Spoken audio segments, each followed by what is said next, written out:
七種の九州プレゼンへようこそ。こんにちは、七種 B です。今回は皆さんお待ちかね、やっと福岡に上陸しました。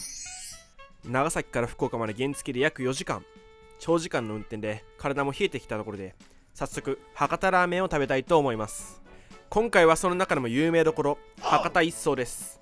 レビュー数がもう3000超えだったので、間違いなくうまいのだろうと確信してきました。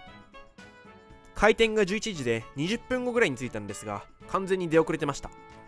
美味しいラーメンのために待ちますか。結局待った時間は1時間半。休日だから待たされるのはもう分かってたんですが、来るなら皆さんもご覚悟を。店内はシンプルだけどモダンな感じでおしゃれですよね。今回頼んだのはラーメンランチ B セット930円。ラーメンにチャーシュー丼がついてきました。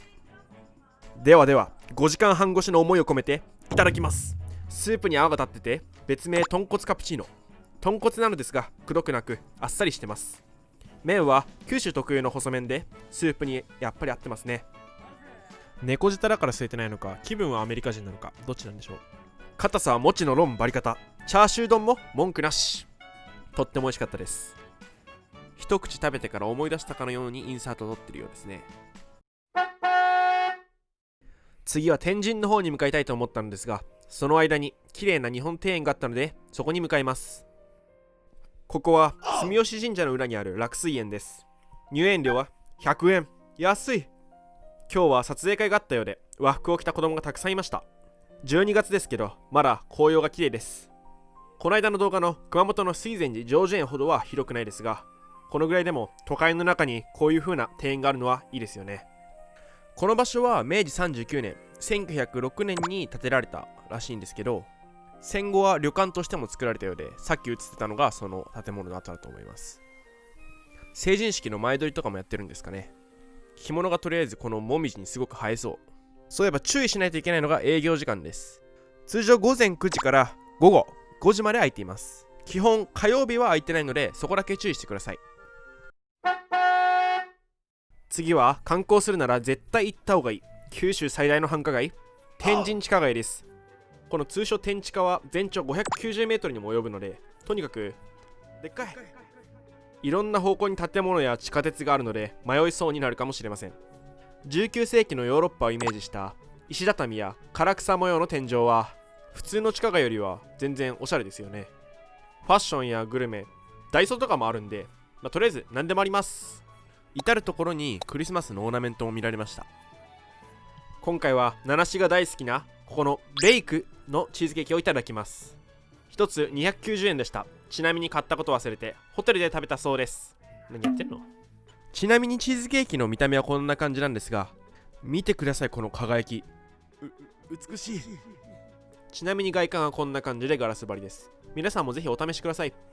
次は駅から少し離れましたが、福岡市民憩いの公園にやってきました。ここは大堀公園です。池を囲んで作られた総合運動公園になっていて、近くにある福岡城の外堀の一部だったらしいです。橋を渡って真ん中の島に行ってみます。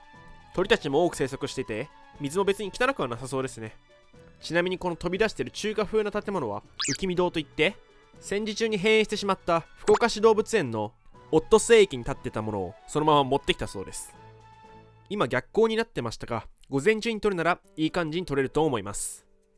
スワンボードにも乗れるみたいですね。でも寒くないのかな、もう12月なのに。島まで結構距離あってめっちゃ歩かされたんですけど、高校生かなぐらいがリコーダーで曲を吹いてました。 BGM がなかったんで助かるな。そんな感じで向こう岸まで渡ったらカフェで休みたいと思います。外装も綺麗だったけど内装もめっちゃ綺麗で、めっちゃインスタ映えそう。めっちゃって何回言った。ここからは大堀公園を見渡しながら休憩できます。頼んだのはモナカとやめ茶です。660円でした。大堀公園の近くには日本庭園の他に福岡市美術館があります。そちらの方を回ってこっちに来るのもおすすめのルートです。とりあえず一服。おいしい。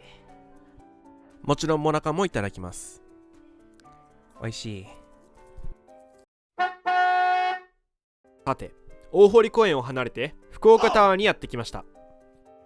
ただの青いタワーかと思えば、他のタワーとは違ってよく見ると三角形の変わったタワーです。展望台まで800円で行けます。エレベーターの中からも夜景が眺められます。ちょうど日が沈む時間だったんで、空のグラデーションもいい感じですね。展望会に着きました。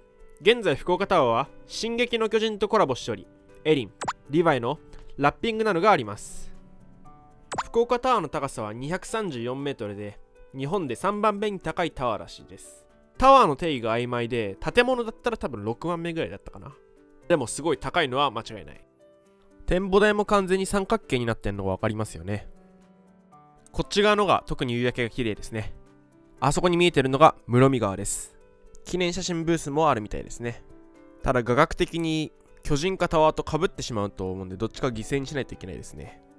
夜景が綺麗だったのでタイムラプスを撮ってみました。いい感じに撮影できてよかったです。タイミングも良くてどんどん暗くなっていってます。博多の夜景ってすごく綺麗ですね。ちなみに夜は床が光るみたいです。ハートマークもありますね。そうそう、ハートマークといえばなんですが、ここは以前に紹介したことのある恋人の聖地の一つでして、展望会の下にはこのように錠をつけることで結ばれるっていうコーナーがありました。自分には全く関係ないのでそそくさに行きます。どうやら七志くんはシングルクリスマスを恋人のストロングゼロちゃんと一緒に過ごすみたいです。ちなみに錠の値段は1つ1000円でした。1000円で長く結ばれるってんなら安いもんですね。帰り際見てみると福岡タワーがクリスマス仕様になってました。そろそろ夕食時なのでまた天神に向かいます。着いた場所は中洲です。そして福岡の夜といえば、そう屋台です。主に天神付近に展開しています。ピントが合ってなくて申し訳ありません。こんなに何店舗もあるとは知りませんでした。はしごしながら飲んだりするんですかね。面白そう。ではこのお姉さんたちに気づかれるまでついていきたいと思います。中洲屋台の多くはラーメンやおでん餃子といった居酒屋のような店舗が多かったです。ラーメン屋はあんまり居酒屋ではないと思いますが、水炊きを狙ってたんですが、お腹がもう空きすぎて我慢できないということで、目の前にあった屋台で食べたいと思います。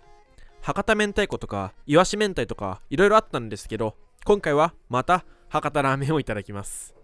飲み物はオレンジを使ったジュース、俗に言うオレンジジュースです。ラーメン込みで1430円でした。本当はここでビールをごくごくいきたいところですが、原付できてんので我慢ということで、最後は今絶対行くべきところに行きます。着いたのは博多駅。こちら近づくと分かるようにクリスマス仕様になってます。イルミネーションの期間は来年の1月6日まで、クリスマスマーケットは12月25日まで行っているそうです。そういえば炭治郎と禰豆子のコスプレしてる人がいました。熊本の無限列車の時も同じようなコスプレをしてた人がいたし、同じ人なのかな。まさかそんな偶然はないと思いますけど。イルミネーションに使われている電球の数は約80万球。この巨大なツリーは高さ約15メートルだそうです。今年のコンセプトは星空のサイレントエールということで、光が皆さんのエールとなって降り注ぎます。飲食ブースと売り物ブースがあって、柵の中は飲食ブースらしいです。売り物ブースにはクリスマスらしいスノードームや草を丸めたマリモじゃなくてリース。飲食ブースではホットチョコやスイーツ、チキンもありました。とてもきらびやかな装飾で来てよかったと思います。いつか一緒に見てくれるような人現れるのかな。